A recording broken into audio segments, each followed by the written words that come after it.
एक बहुत बड़ी सरकारी योजना की कल्पना कीजिए, जिसका मकसद है देश के करोड़ों युवाओं के हाथ में हुनर देना, उन्हें नौकरी के लिए तैयार करना।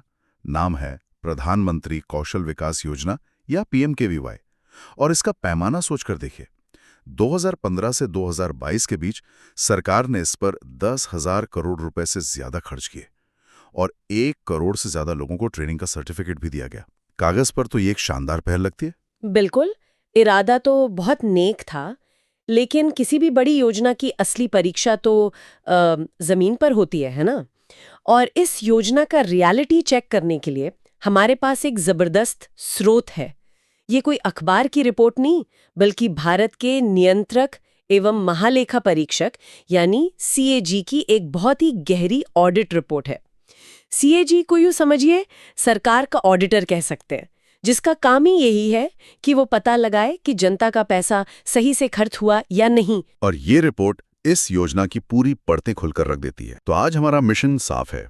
हमें सीएजी रिपोर्ट के पन्नों में गोता लगाएंगे और समझने की कोशिश करेंगे कि इतनी बड़ी महत्वाकांक्षी योजना में आखिर हुआ क्या।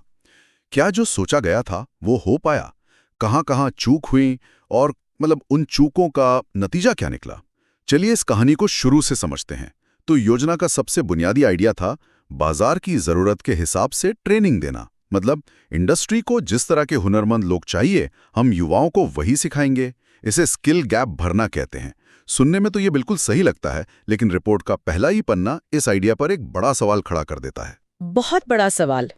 रिपोर्ट में जो आंकड़े हैं वो हैरान करने वाले हैं। एक तरफ देश के 5 ऐसे सेक्टर थे जहां सबसे ज्यादा हुनरमंद लोगों की जरूरत थी, जैसे कंस्ट्रक्शन, लॉजिस्टिक्स, ट्रांसपोर्टेशन। आप सोचेंगे कि सबसे ज्यादा ट्रेनिंग इन्हीं सेक्टर्स में दी गई होगी। हाँ, बिल्कुल। लेकिन रिपोर्ट बताती है कि कुल ट्रेनिंग का सिर्फ 22.7% हिस्सा ही इन जरूरी सेक्टर्स को मिला। एक मिनट रुकिए, सिर्फ 22.7%, जहां सबसे ज्यादा जरूरत थी? तो फिर बाकी की ट्रेनिंग कहां दी जा रही थी? यही तो सबसे दिलचस्प बात है। दूसरी तरफ ऐसे सेक्टर्स थे जहां हुनरमंद लोगों की जरूरत तुलना में बहुत कम थी, जैसे रिटेल, इलेक्ट्रॉनिक्स, कपड़े बनाना। इन सेक्टर्स को कुल ट्रेनिंग का 40% से ज्यादा हिस्सा मिल गया। पूरी गाड़ी उल्टी दिशा में दौड़ रही थी। जहां लोगों की जरूरत थी वहां ट्रेनिंग नहीं, और जहां कम जरूरत थी वहां ट्रेनिंग सेंटर्स भरे पड़े थे। ये तो अविश्वसनीय है। ये तो ऐसा हुआ कि आप प्यासे इंसान को खाना खिला रहे हैं और भूखे को पानी पिला रहे हैं। योजना अपने सबसे बुनियादी मकसद में ही भटक गई। पर ऐसा हुआ क्यों? क्या किसी को पता ही नहीं था कि जरूरत कहाँ है? यही समस्या की जड़ है। रिपोर्ट कहती है कि बड़े स्तर पर तो पता था, लेकिन जमीनी स्तर पर, यानी किस जिले में, किस शहर में, किस तरह के जॉब रोल की जरूरत है, इसका कोई सटीक डेटा था ही नहीं। नतीजा ये हुआ कि ट्रेनिंग सेंटर्स ने वही कोर्स चलाए जो चलाना आसान था। इसीलिए हमें सेल्फ एम्प्लॉयड टेलर या फील्ड टेक्नीशियन कंप्यूटिंग जैसे कुछ गिने चुने कोर्सेज में ही हजारों लोग ट्रेन होते दिखते हैं, भले ही उस इलाके में उनकी उतनी जरूरत हो या ना हो। अच्छा, और मुझे लगता है कि ये समस्या और भी बड़ी हो जाती होगी जब सरकार के अलग-अलग विभाग खुद अपनी-अपनी स्कीमें चला रहे हों। आपने बिल्कुल सही पकड़ा। रिपोर्ट इसे कन्वर्जेंस की कमी कहती है, यानी तालमेल का अभाव। केंद्र सरकार के ही 22 अलग-अलग मंत्रालय और कई राज्य सरकारें अपनी अपनी स्किल डेवलपमेंट योजनाएं चला रही थीं। जैसे रेल मंत्रालय की रेल कौशल विकास योजना या कपड़ा मंत्रालय की समर्थ योजना। ये सब पीएमकेवीवाई के साथ साथ चल रही थीं, लेकिन किसी का डेटा किसी से जुड़ा हुआ नहीं था।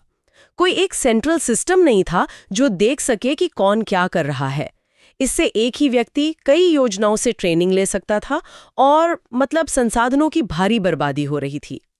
ठीक है, तो प्लानिंग के लेवल पर ही मांग और सप्लाई में इतना बड़ा गैप था और अलग-अलग सरकारी विभाग भी एक दूसरे से बात नहीं कर रहे थे। लेकिन चलिए अब जमीन पर उतरते हैं।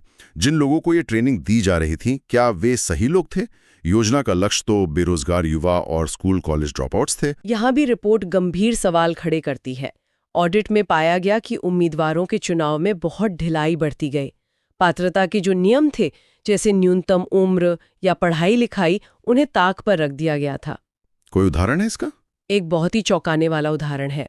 ड्राइवर या चौफर की नौकरी के लिए ट्रेनिंग दी जा रही थी। अब इसके लिए कानूनन 2 शर्तें हैं। आपकी उम्र कम से कम 18 साल होनी चाहिए और आपके पास एक वैध ड्राइविंग लाइसेंस होना चाहिए। ये तो कॉमन सेंस की बात है। हाँ बिल्कुल। लेकिन ऑडिट में पता चला कि 1142 ऐसे उम्मीदवारों को न सिर्फ ट्रेनिंग दी गई बल्कि सर्टिफिकेट भी दे दिया गया जिनकी उम्र 18 साल से कम थी। क्या मतलब नाबालिगों को ड्राइवर बनने का सर्टिफिकेट दे दिया गया? पर सिस्टम ने इसे पकड़ा क्यों नहीं?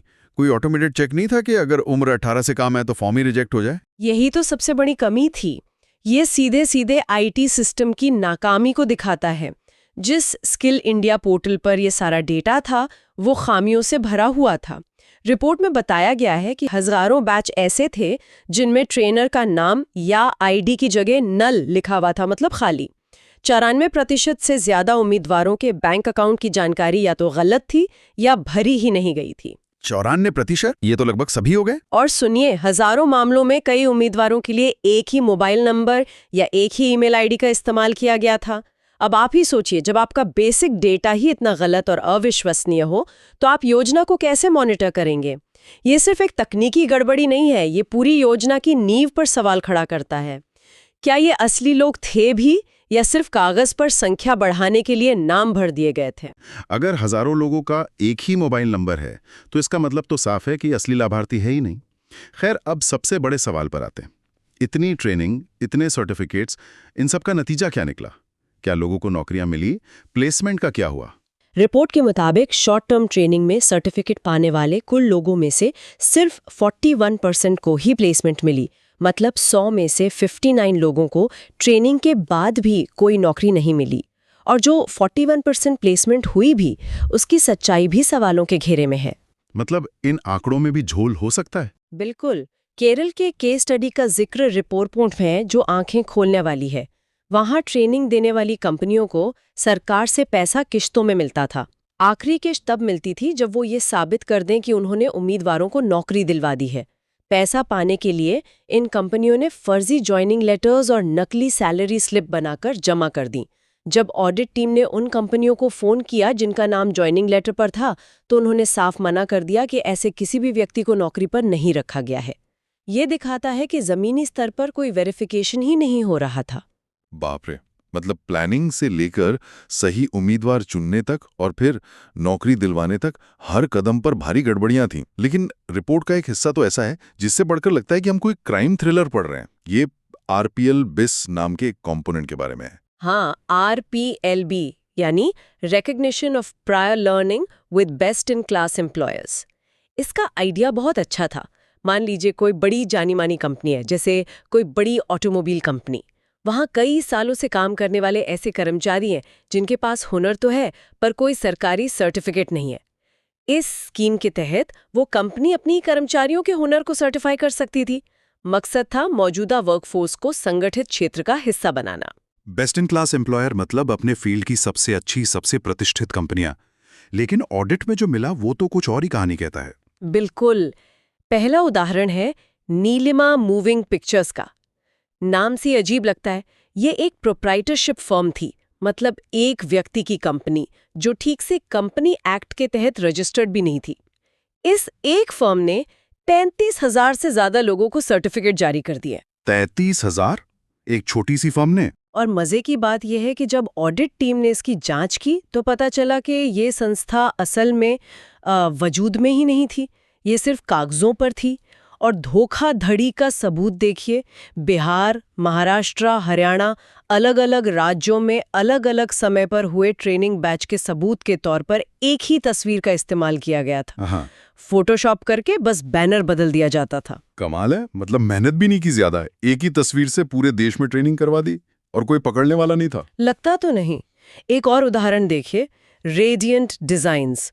इस कंपनी ने 15,000 से ज्यादा लोगों को सर्टिफिकेट दिए। जब ऑडिट टीम इसके रजिस्टर्ड पते पर पहुंची तो वहां कंपनी का ऑफिस नहीं बल्कि एक दुकान मिली। रजिस्ट्रार ऑफ कंपनीज के रिकॉर्ड में भी ये कंपनी बंद हो चुकी थी, यानी स्ट्रक ऑफ। मतलब एक भूतिया कंपनी हजारों लोगों को सर्टिफिकेट बांट रही थी और मंत्रालय को इसकी खबर तक नहीं थी। ये तो मजाक से भी ज्यादा गंभीर है। और एक तीसरा मामला है जयपुर कल्चरल सोसाइटी का। इस संस्था ने तो सबूत के तौर पर अखबारों की कतरें जमा की जिनमें तारीखें और जगहें बदली हुई थीं। साफ पता चल रहा था कि उन्हें एडिट किया गया है। और लापरवाही की हद देखिए। एक रिपोर्ट में कार्यक्रम की तारीख लिखी थी 31 फरवरी 2020। 31 फरवरी, वाह। मतलब जो धोखाधड़ी कर रहा था उसने कैलेंडर देखना भी जरूरी नहीं समझा। इससे ज्यादा साफ सबूत और क्या हो सकता है कि कोई कुछ भी चेक नहीं कर रहा था। पर मेरा सवाल वही है, निगरानी कौन कर रहा था? कोई तो इंस्पेक्टर होगा, कोई तो एजेंसी होगी। निगरानी की जिम्मेदारी राष्ट्रीय कौशल विकास निगम यानी NSDC की थी, लेकिन रिपोर्ट के मुताबिक उनकी निगरानी भी एक मजाक बनकर रह गई। ऑडिट में ऐसे मामले मिले जहां एक ही इंस्पेक्टर ने एक ही दिन में मध्य प्रदेश, केरल और महाराष्ट्र 3 अलग-अलग राज्यों में फिजिकली जाके इंस्पेक्शन करने का दावा किया। हाँ? ये तो भौगोलिक रूप से असंभव है। कई इंस्पेक्शन रिपोर्ट्स में जियो टैगिंग नहीं थी, जिससे पता चल सके कि इंस्पेक्टर सच में उस जगह पर गया भी था या नहीं। और मंत्रालय ने इस पे क्या जवाब दिया? मंत्रालय ने अपने जवाब में इसे मानवीय भूल यानी ह्यूमन एरर बताया, लेकिन CAG ने इसे मानने से इनकार कर दिया और कहा कि ये कोई 1-2 मामले नहीं है, ये एक प्रणालीगत विफलता है, मतलब सिस्टेमिक फेलियर है। अच्छी बात यह है कि इन सब खुलासों के बाद सरकार ने PMKVY के अगले फेज यानी 4.0 में इस RPL बाइफ कंपोनेंट को पूरी तरह से बंद कर दिया है। चलिए, देर से ही सही कुछ एक्शन तो हुआ। अब इस चर्चा के आखिरी और सबसे अहम हिस्से पर आते हैं, पैसा। किसी भी सरकारी योजना में ये जानना जरूरी है कि जनता का पैसा कैसे और कहाँ खर्च हुआ। यहाँ भी रिपोर्ट कुछ गंभीर मुद्दे उठाती है। पहली बात, फंड पार्किंग की। कई बार ऐसा होता है कि वित्तीय वर्ष के अंत में मंत्रालय के पास पैसा बच जाता है। अगर वो उसे खर्च ना करें तो बजट लैप्स हो जाता है और पैसा वापस सरकारी खजाने में चला जाता है। इससे बचने के लिए मंत्रालय ने पैसा राष्ट्रीय कौशल विकास कोष NSDF में ट्रांसफर कर दिया, बिना किसी तत्काल जरूरत के। ये वित्तीय नियमों के खिलाफ है। मतलब एक तरह से पैसे को छुपा दिया गया ताकि ये न लगे कि मंत्रालय अपना बजट खर्च नहीं कर पा रहा है। बिल्कुल। और इसका दूसरा पहलू ये है कि जब राज्यों को सच में पैसे की जरूरत पड़ी तो उन्हें फंड जारी करने में बहुत देरी हुई। इससे जमीनी स्तर पर काम प्रभावित हुआ। लेकिन पैसे से जुड़ा जो सबसे दुखद पहलू है वो सीधे उन लोगों से जुड़ा है जिन्हें ट्रेनिंग मिली थी। आप उन इनामों की बात कर रहे हैं जो उम्मीदवारों को मिलने थे। हाँ, PMKVY 2.0 और 3.0 में नियम था कि जो भी उम्मीदवार सफलतापूर्वक अपनी ट्रेनिंग पूरी करके सर्टिफिकेट हासिल करेगा, उसे सरकार की तरफ से 500 रुपए का इनाम सीधे उसके बैंक अकाउंट में मिलेगा। ये एक छोटी सी प्रोत्साहन राशि थी, लेकिन रिपोर्ट बताती है कि 34 लाख से ज्यादा सर्टिफाइड उम्मीदवारों को ये इनाम कभी मिला ही नहीं। 34 लाख? ये तो बहुत बड़ी संख्या है। और वजह वही होगी, मुझे लगता है, गलत बैंक अकाउंट डिटेल्स। बिल्कुल वही। हम जिस डेटा की गड़बड़ी की बात पहले कर रहे थी, ये उसका सीधा नतीजा है। क्योंकि 94% लोगों का बैंक अकाउंट या आधार का विवरण गलत या अधूरा था, इसलिए पैसा ट्रांसफर ही नहीं हो पाया। उत्तर प्रदेश जैसे बड़े राज्यों में तो एक भी उम्मीदवार को ये भुगतान नहीं किया गया। ये दिखाता है कि कैसे एक डेटाबेस की गड़बड़ी जमीन पर लाखों लोगों को उनके हक से वंचित कर सकती है। तो आज की इस गहरी पड़ताल के बाद तस्वीर क्या बनती है? एक तरफ एक नेक इरादे वाली बहुत बड़ी योजना है जिसने करोड़ों लोगों तक पहुंचने की कोशिश की, लेकिन दूसरी तरफ CAG की ये रिपोर्ट हमें बताती है कि ये योजना प्लानिंग से लेकर डेटा मैनेजमेंट और जमीनी निगरानी तक हर मोर्चे पर गंभीर चुनौतियों से जूझ रही थी। बिल्कुल। अगर हम सारी बातों का सार निकालें तो 3 चीजें साफ दिखती हैं। पहला, बाजार की जरूरत और दी जाने वाली ट्रेनिंग में कोई तालमेल नहीं था। दूसरा, डेटा की क्वालिटी इतनी खराब थी कि न तो योजना की सही निगरानी हो सकती थी और न ही लाभार्थियों को उनका हक मिल पा रहा था। और तीसरा, निगरानी का सिस्टम इतना कमजोर था कि 31 फरवरी और भूतिया कंपनियों जैसी अविश्वसनीय धोखाधड़ी भी बड़े पैमाने पर होती रहीं। हाँ, हालांकि ये मानना पड़ेगा कि मंत्रालय ने रिपोर्ट के बाद कुछ कदम उठाए हैं, जैसे RPL BIC को बंद करना और EKYC को मजबूत करना, ताकि डेटा बेहतर हो सके। हाँ, सुधार की कोशिशें हो रही हैं, लेकिन इस रिपोर्ट का महत्व भविष्य के लिए एक सबक की तरह है। सही कहा। और ये हमें एक बहुत जरूरी सवाल पर सोचने के लिए भी छोड़ जाती है। जब हम कोई इतना बड़ा सरकारी कार्यक्रम बनाते हैं जो लोगों की जिंदगी बदलने का दावा करता है, तो हमारे लिए ज्यादा जरूरी क्या होना चाहिए? करोड़ों सर्टिफिकेट बांटने के बड़े बड़े आंकड़े दिखाना, या ये सुनिश्चित करना कि ट्रेनिंग पर खर्च हुआ हर एक रुपया और हर एक घंटा किसी युवा को सच में एक अच्छी और स्थायी नौकरी की तरफ ले जाए? आखिर पैमाने और गुणवत्ता के बीच ये सही संतुलन कहाँ मिलेगा?